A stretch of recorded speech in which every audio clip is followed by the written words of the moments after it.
How to help a patient walk. Before you begin, you must practice hand hygiene.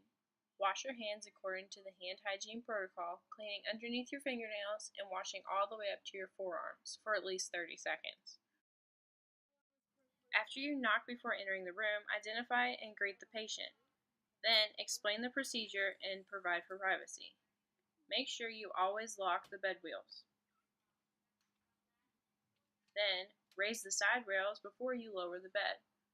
You want to lower the bed so that the patient's feet, while they're in the dangling position, can touch the floor. Then, raise the head of the bed so that the resident has an easier time sitting up.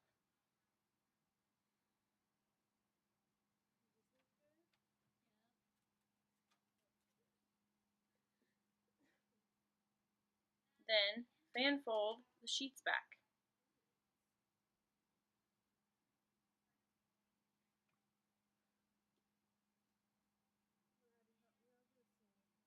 Then, shift your patient closer to the side of the bed,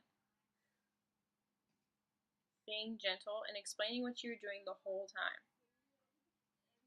Then, transfer your patient into dangling position.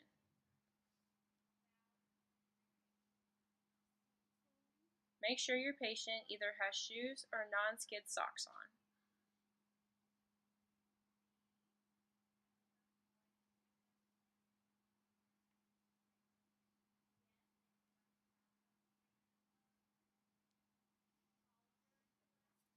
Then apply the transfer belt.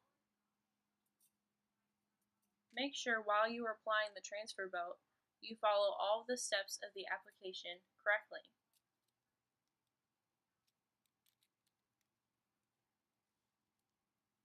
Double check that the belt is not too tight or too loose. Just loose enough that you can put a hand behind it in between the belt and the person.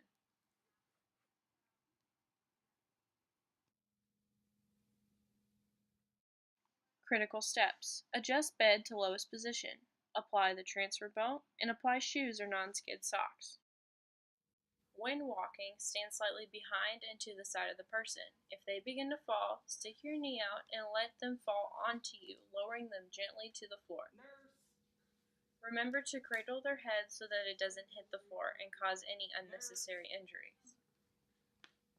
Then call for help and make sure that the resident is okay. Things to remember. Always hold on to the gait belt.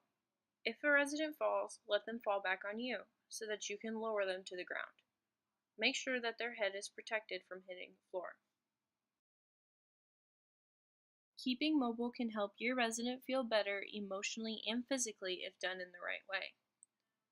If these guidelines for aiding in a resident fall are not followed, they can result in unnecessary injuries. These injuries are preventable and can be seen as abuse or neglect.